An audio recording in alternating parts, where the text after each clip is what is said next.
ಕೊರಟಗೆರೆಯಿಂದ ಬಂದಿದ್ದೀವಿ home minister ಕ್ಷೇತ್ರ ಅಲ್ಲ. ಇವತ್ತು ಒಂದು ನಿನ್ನೆ ನ್ಯೂಸ್ ನೋಡಿದೆ ಕುಮಾರಸ್ವಾಮಿದು. ಇಂಥ ಮಾಣಿಕ್ಯನ ಬಿಟ್ಕೊಟ್ಟಂತ ಅವರಂತ ಮುಟ್ಟಲ್ತರ ಯಾರಿಗೂ ಇಲ್ಲ.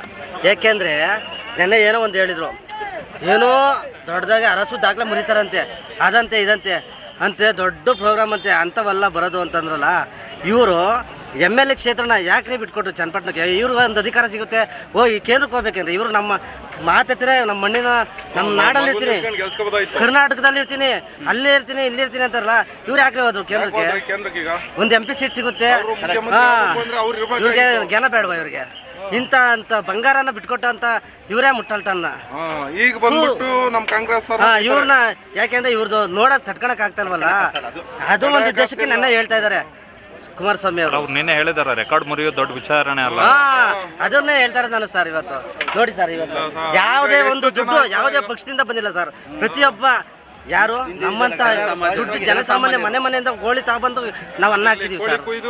ಇವತ್ತು ಯಾವುದೇ ಒಂದು ಪಕ್ಷದಲ್ಲಿ ಒಂದು ಫಂಕ್ಷನ್ ಮಾಡಿ ತೋರಿಸ್ಲಿ, 500 ಅಲ್ಲ 1000 ಕೊಟ್ಟರು ಇಂಥ ಜನ ಸೇರಲ್ಲ. ಅದೇ ಸಿದ್ದರಾಮಯ್ಯ ಒಂದು ಕರೆ ಕೊಡ್ಲಿ, ಇಡೀ ಕರ್ನಾಟಕನೇ ಡೆಲ್ಲಿಗೆ ಬೇಕಾದ್ರೆ ಹೋಗುತ್ತೆ ಸರ್. ಅವರೇ ಖರ್ಚು ಮಾಡ್ಕೊಂಡು ಹೋಗ್ತಾರೆ ಸರ್. ಅಂತ ಒಂದು ನಾಯಕ ನಮ್ಮಂತವ್ರು ಅವರ ಇದರಲ್ಲಿ ಅಂಡರಲ್ಲಿ ಇದೀವಲ್ಲ, ನಾವು ಪುಣ್ಯವಂತರ ಅಂತ ಹೇಳ್ತೀವಿ. ಇನ್ನು ಮುಂದೆ ಇಂಥವ್ರು ಯಾರು ಇಲ್ಲ. 100% ಅಸೂಯೆ ಸರ್. ಇಂಥ ಅಲ್ಲ ಸರ್, ಅವತ್ತೊಂದ್ಸಲಿ ಮುಖ್ಯಮಂತ್ರಿ ಮಾಡಿದ್ರೆ JDS ಪಕ್ಷದಲ್ಲಿ ಅವತ್ತು 58 ಸೀಟ್ ಸಿದ್ದರಾಮಯ್ಯ ಮುಖ್ಯಮಂತ್ರಿಗಳಲ್ಲಿ 58 ಸೀಟ್ ಬಂದಿತ್ತು. ಅವ್ರನ್ನ ಗಾನೆ ಮುಖ್ಯಮಂತ್ರಿ ಮಾಡಿದ್ರೆ 58 ಡಬಲ್ 116 ಸೀಟ್ ಬರೋದು ಸರ್.